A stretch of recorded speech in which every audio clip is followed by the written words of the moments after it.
ஒரு தடவை பார்க்கலாம். ஏன்டா அவன் என்ன சரியாக எடுக்கக்கூடாதுன்னு நினச்சாடா எடுத்தேன். அதை அதாவது தோற்று போகணுன்றதுக்காக அதை எடுப்பானாடா. அந்த நேரத்தில் அவனுக்கு தோணுனதை எடுக்கிறான்டா. இந்த படத்தில் சரியாக எடுக்காதவே அடுத்த படத்தில் சரியாக எடுக்கிறதுக்கு ஒரு வாய்ப்பை கொடுக்கணும்லப்பா.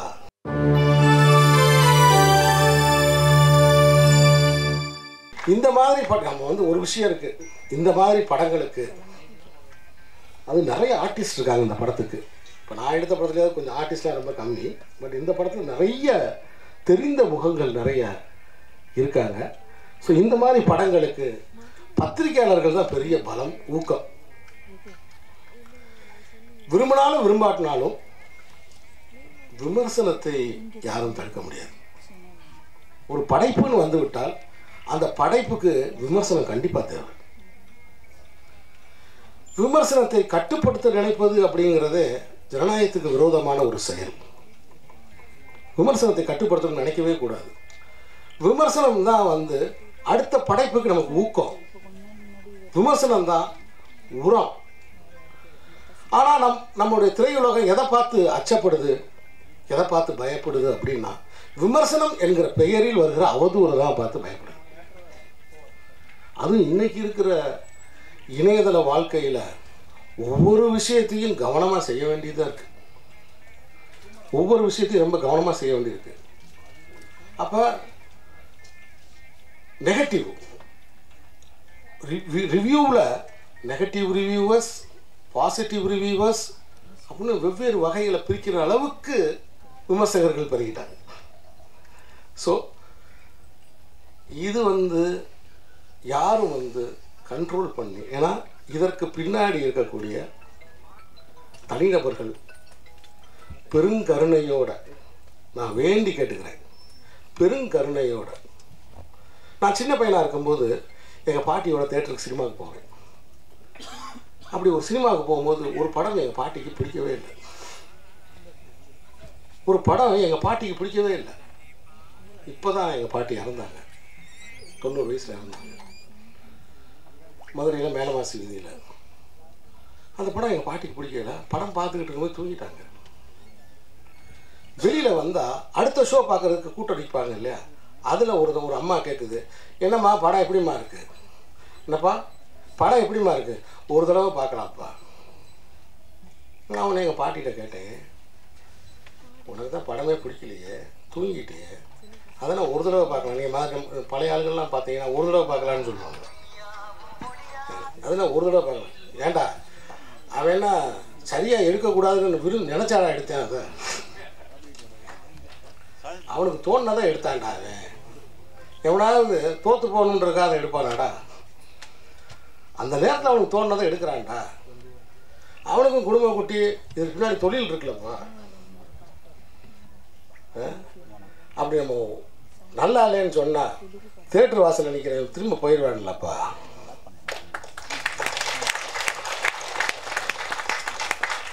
எனக்கு நல்லா ஞாபகம் இருக்கு. எங்கள் பாட்டிட்டான் திரும்ப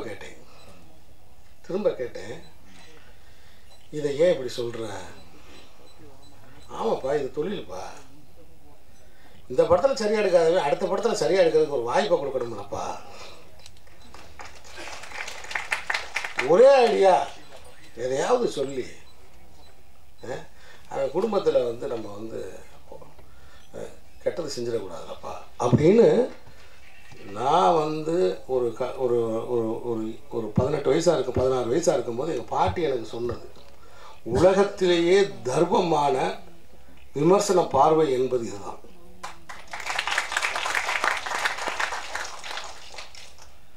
அப்போ விமர்சனம் செய்கிறவர்களுக்கு கொஞ்சம் தர்ம சிந்தனை. அதுக்காக வந்து பார்க்க சரியே இல்லாத ஒரு படத்தை நீ சரியாக சொல்கிறியா அப்படின்னு நீங்கள் ஒரு கேள்வி கேட்கலாம். நான் அப்படி சொல்ல வரல. நான் அப்படி சொல்ல அறச்சொற்களை நீங்கள் தவிர்ப்பது, அறச்சொற்களை யாருமே தவிர்ப்பது நல்லது. அடிப்படையில் இது ஒரு தொழில். நாம் கணிக்கிற சில படங்கள் சில வெற்றி பெறுகிற பொழுது நாம் கணிக்க, உதாரணத்துக்கு நானே இருக்கேன்னு வச்சுக்கோங்களேன், நான் வந்து இந்த படம் வந்து நல்லா இல்லை, எனக்கு பிடிக்கல, எனக்கு கனெக்ட் ஆகலை அப்படின்னும் போது நான் கணிக்கிற இந்த படம் வெற்றி அடைகிற பொழுது அந்த கணிச்ச நேரத்தில் நான் ஒரு பதிவு விட்டுறேன். அதுக்கப்புறம் அது நான் ரொம்ப வருத்தப்படுறேன். ஆனால் பதிவிட்டுட்டே என்னோடய பதிவை பார்த்து அந்த பல பேர் அந்த படத்தை பார்க்காம விட்டுட்டாங்க. அப்படின்னா அது ஒரு பாவத்தில் போய் சேருது இல்லையா? அப்புறம் இன்னொரு முக்கியமான விஷயம், சினிமா தாய். அந்த தாய் நலமோடு இருந்தால் தான் விமர்சகனும் நல்லா இருக்க முடியும், படைப்பாளியும் நல்லா இருக்க முடியும். ஆனால் அறிந்தோ பல திரையரங்குகள் அறிந்தோ அறியாமலோ கல்யாண மண்டபமாக மாறிவிட்டது. படங்களுக்கு மக்கள் செல்வது குறைந்து கொண்டிருக்கிறது. அதுக்கு பல்வேறு காரணங்கள் இருக்கலாம். சைக்கிள் பார்க்கிங் இல்லாமல் இருக்கலாம், பாப்கார்ன் விலை அதிகமாக இருக்கலாம், பல்வேறு காரணங்கள் இருக்கலாம். ஆனால் அடிப்படையில் அதையெல்லாம் தாண்டி உள்ளே செல்வதற்கான சாத்தியப்பாடுகளை நாம் எவ்வகையிலும் குறைக்கக்கூடாது. அப்போ இந்த தாய், சினிமாங்கிற தாய் நலமோடு இருந்தால் தான் அது சார்ந்த விமர்சனமும் அது சார்ந்த தொழில். அப்போ சினிமாவுக்கு ஒரு திரைப்படத்தை முடக்குவதன் மூலமாக, ஒரு படைப்பாளியை முடக்குவதன் மூலமாக, குறிப்பாக தயாரிப்பாளரை முடக்குவதன் மூலமாக என்ன மாதிரியான விஷயம் ஏற்படுதுன்னா, அவர் அடுத்தடுத்து படங்கள் எடுக்க முடியாமல் போகுது. சினிமா உலகத்திலேயே எந்த தொழிலையும் சரி, சினிமாவில் மட்டும்தான் ஒரு சிறு தோல்வியை சந்தித்தால் அந்த தோல்விக்கு காரணமானவர்கள் திரும்ப எந்திரிக்கிறதுக்கு 5 வருஷம் ஆயிடுது,